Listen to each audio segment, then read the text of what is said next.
नमस्कार। जय हिंद साथियों। हिंदू धर्म अर्थात सनातन धर्म, ये सनातन धर्म कितना पुराना है, इसके साक्ष्य हमें कहां से प्राप्त होते हैं, कहां से हमें प्राचीन मूर्तियां प्राप्त होती हैं, अग्निकुंड की जानकारी हमें कब से प्राप्त होती है। और हम बात करते हैं अश्विन कुमार बंधुओं की, हम बात करते हैं तो इससे संबंधित महत्वपूर्ण जानकारी राजस्थान के डीग जिले के बहज गांव से प्राप्त होती है।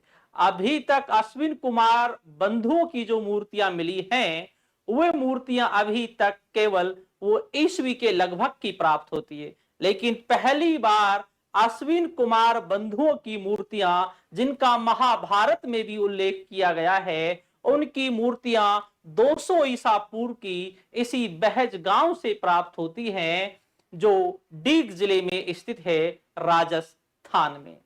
ये जो अश्विन बंधु थे, इनका महाभारत काल में भी उल्लेख कर रखा है। और जो ये मूर्तियां प्राप्त होती हैं, ये सुंग काल की प्राप्त होती है। और उसी समय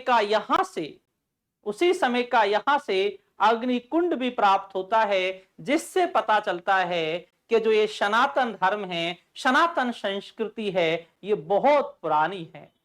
अब धीरे धीरे इसके साक्ष्य प्राप्त हो रहे हैं, और जैसे जैसे साक्ष्य प्राप्त होते हैं, वैसे वैसे चीजों का पता लगाया जाता है। इतिहास में कहते हैं कि जो साक्ष्य होते हैं वो खुद नहीं बोलते, उन्हें बुलाने का काम एक इतिहासकार करता है। जब अश्विन बंधुओं की मूर्तियां प्राप्त होती हैं, जो ये शुंग काल की हैं, तो इससे पता चलता है 200 ईसा पूर्व अर्थात आज से 2500 वर्ष पहले अश्विन कुमार बंधुओं की पूजा पाठ किया जाता था। तो आज हम इसी स्थल के बारे में विस्तार से जानेंगे, जो डीग जिला में स्थित है, बहज गांव। और बताया जाता है कभी ये जो बहज गांव था, ये बज नगर हुआ करता था। इसकी और भी खुदाई चल रही है। 10 जनवरी 2024 से इसकी खुदाई चल रही है, और अभी तक भी इसकी खुदाई चल रही है। और खुदाई करने वाला जयपुर का दल है। तो आज हम इसी के बारे में जानेंगे, हिंदू संस्कृति के बारे में जानेंगे कि हिंदू संस्कृति कितनी पुरानी है। नमस्कार, जय हिंद साथियों, मैं सत्ता। हम बात करते हैं डीग के बहज गांव में पुरातत्व विभाग की खुदाई में मिले 2500 वर्ष पुराने यज्ञ कुंड, अश्विनी कुमारों की प्रतिमा और अस्थियों से निर्मित औजार। जी हाँ, अस्थियों से निर्मित औजार। और इतिहास के छात्रों के लिए यह जानकारी एक बहुत अहम जानकारी है। और जो ये लेटेस्ट जो खुदाइयां होती हैं, जो साक्ष्य प्राप्त होते हैं, तो यहां से आपसे प्रश्न भी बहुत ज्यादा पूछे जाते हैं। हम बात करते हैं डीग के बहज गांव में टीले की खुदाई के दौरान पुरातत्व भारतीय पुरातत्व सर्वेक्षण विभाग को 2500 वर्ष पुराना यज्ञ, धातु के औजार, सिक्कों के साथ मौर्य कालीन मात्र देवी का सिर मिला है। इसी के साथ सुंग कालीन अश्विनों कुमारों की मूर्ति, फलक और अस्थियों से निर्मित उपकरण एवं महाभारत कालीन माने जाने वाले मिट्टी के बर्तनों के टुकड़े मिले हैं। और ये महाभारत कालीन मिट्टी के बर्तनों के टुकड़े भी प्राप्त होते हैं। अब आपसे पूछा जा सकता है कि महाभारत काल से कौन सा स्थल जुड़ा हुआ है। पहले तो केवल हम ये जानते थे कि महाभारत काल से जो स्थल जुड़ा हुआ है वो बेराठ जुड़ा हुआ है, जो जयपुर जिले के अंदर स्थित है। लेकिन अब एक स्थल और जुड़ चुका है, और वो है बहज, जो डीग जिले के अंदर स्थित है। डीग से पहले इसका जिला भरतपुर था। भारतीय पुरातत्व विभाग सर्वेक्षण मंडल जयपुर द्वारा बहज गांव के एक टीले पर 4 महीने से खुदाई की जा रही है। खुदाई करने से पहले ही पुरातत्व विभाग की टीम ने टीले की जांच पड़ताल करने के बाद यहां प्राचीन काल के अवशेष बताते हुए मानव सभ्यता की खोज के लिए खुदाई की आवश्यकता बताई है। तो मानव सभ्यता की खोज के लिए खुदाई की आवश्यकता बताई है, अर्थात मानव सभ्यता को जानने के लिए कि यहां पर कैसा जीवन था। उसके बाद सरकार ने बजट स्वीकृत करते हुए भारत सरकार ने खुदाई की अनुमति प्रदान की है। मथुरा के बाद 50 साल बाद डीग के बहज में खुदाई हो रही है। भाई, मथुरा के 50 वर्ष बाद हो रही है यहां पर खुदाई। जो ब्रज क्षेत्र का हिस्सा है, बहज गांव के टीले पर दो अलग अलग स्थानों पर खुदाई पुरातत्व विभाग के अधिकारियों की निगरानी में श्रमिकों से कराई जा रही है। खुदाई के दौरान प्राचीन काल की अस्थियों से निर्मित उपकरण तथा मौर्य काल की प्राचीन पकी मिट्टी की बनी मूर्तियां भी प्राप्त होती है, और मौर्य काल की पकी मिट्टी की मूर्तियां भी यहां से प्राप्त होती है। अश्विन कुमारों की एक युगल मूर्ति प्राप्त हुई है जो सुंग काल की है। अश्विन बंधुओं की जो मूर्ति प्राप्त होती है, अश्विन कुमारों की जो मूर्ति प्राप्त होती है वो सुंग काल की मूर्ति है, अर्थात पुष्यमित्र सुंग, 184 ईसा पूर्व अर्थात 200 शताब्दी ईसा पूर्व। अश्विन कुमारों का नाम महाभारत में दस्त्र और नास्त्य था। अश्विन कुमारों को नकुल और सहदेव का मानस पिता माना जाता है। जो नकुल और सहदेव थे उनके मानस पिता माना जाता है। अश्विन कुमारों को आयुर्वेद का जनक भी माना जाता है। भारत में अब तक 700 ईसा पूर्व अश्विन कुमारों के प्रमाण नहीं मिले।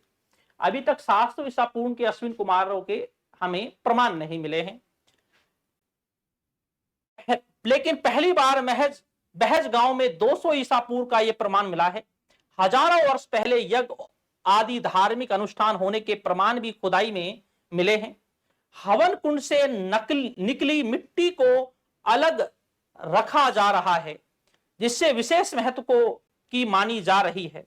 जो मिट्टी है इसको भी अलग रखा जा रहा है, इसे विशेष महत्व की माना जा रहा है। हवन कुंड में धातु के औजारों में सिक्के भी मिले हैं। धातु के औजारों में क्या प्राप्त होते हैं? सिक्के भी प्राप्त होते हैं। खुदाई में मिले अवशेषों को जयपुर भिजवाया। अधीक्षक पुरातत्व जयपुर मंडल ने अपने पीएचडी शोध के दौरान बहज गांव के टीले की पहचान की थी। जयपुर मंडल की टीम के द्वारा कुछ महीने पूर्व सर्वेक्षण किया गया। सर्वेक्षण के पश्चात खुदाई का प्रस्ताव महानिदेशक भारतीय पुरातत्व सर्वेक्षण को भेजा गया। 10 जनवरी 2024 से प्राचीन मानव सभ्यता की खोज के लिए खुदाई शुरू की गई है। खुदाई का नाम है प्राचीन मानव सभ्यता की खोज के लिए खुदाई शुरू की गई। जब से खुदाई लगातार जारी है। खुदाई में जो भी अवशेष प्राप्त हुए हैं सभी को जयपुर पुरातत्व कार्यालय में भिजवा दिया है। विभाग के द्वारा ऐसे भी प्रयास किए जा रहे हैं महत्वपूर्ण पुरा अवशेष को डीग संग्रहालय के नंद भवन में गैलरी बनाकर प्रदर्शित किया जाए। जो डीग में नंद भवन है वहां पर गैलरी बनाकर इन्हें प्रदर्शित किया जाए। बहज गांव का प्राचीन नाम बजनगर। पुरातत्व विभाग के द्वारा किए गए शोध में कुछ चौंकाने वाले तथ्य भी निकलकर सामने आए, जिनमें बहज गांव का प्राचीन कालीन नाम बजनगर होने की भी संभावना व्यक्त की गई है। हालांकि स्थानीय लोगों का कहना है कि प्राचीन कालीन नाम के बारे में उन्हें जानकारी नहीं है। जो लोग हैं स्थानीय उनका मानना है कि साहब हमें ऐसी कोई जानकारी नहीं है कि ये कभी बजनगर था। ठीक है, बहज नाम से ही जानते हैं, लेकिन शोध में ऐसे प्रमाण प्राप्त हुए हैं जिनमें बजनगर प्राचीन कालीन नाम था। बजनगर जो प्रमाण मिले हैं वे बहुत ही विलक्षण हैं। ब्रज क्षेत्र में 50 वर्ष के लंबे अंतराल के बाद बड़े स्तर पर खुदाई का कार्य प्रारंभ किया गया है। खुदाई के दौरान जो प्रमाण मिले हैं वो बहुत ही विलक्षण हैं। पूरब में कराई गई खुदाई में ऐसे प्रमाण नहीं मिले, अर्थात आज से 50 वर्ष पहले जो मथुरा में जो खुदाई कराई गई थी ऐसे प्रमाण वहां पर नहीं मिले जैसे अच्छे प्रमाण यहां पर मिले हैं। और ये बहज जो गांव है, ये जो डीग है, कामा है राजस्थान का, ये ब्रज क्षेत्र में ही इसकी शामिल किया जाता है, मथुरा वाला क्षेत्र में। खुदाई का कार्य जारी रहेगा। कुछ अवशेष सहित अन्य प्रमाण मिलने की भी संभावना है, और अन्य प्रमाण मिलने की भी यहां से संभावना चल रही है। और इससे यह भी पता चलेगा कि अश्विन कुमार महाभारत काल प्राचीन जो सनातन जो धर्म है, हिंदू जो धर्म है, इसके अतीत के बारे में और कुछ ऐसी जानकारी भी प्राप्त होंगी कि सच में जो ये हिंदू धर्म है ये कितना पुराना धर्म है और उस समय इसका कितना प्रबल रूप था। तो सारी जानकारी धीरे धीरे इसकी खुदाई से जो जो साक्ष्य प्राप्त होंगे उसके आधार पर प्राप्त होगी। कहते हैं कि जो साक्ष्य जो होते हैं वो खुद नहीं बोलते, उन्हें बुलाने का काम एक इतिहासकार करता है। अब ये जैसे जैसे साक्ष्य प्राप्त होंगे वैसे वैसे इनकी व्याख्या की जाएगी, वैसे वैसे इन्हें बुलाने का काम किया जाएगा। तो ये बड़ा महत्वपूर्ण स्थल है और आपकी परीक्षा की दृष्टि से, करंट के हिसाब से, इतिहास के छात्रों के लिए ये जो टीले की जो खुदाई की जा रही है, बहज जो जिस गांव की खुदाई की जा रही है, ये बड़ा महत्वपूर्ण है और आने वाले समय में 100% यहां से प्रश्न बनने की पूरी संभावना है। तो ठीक दोस्तों, शुक्रिया, धन्यवाद और जय हिंद।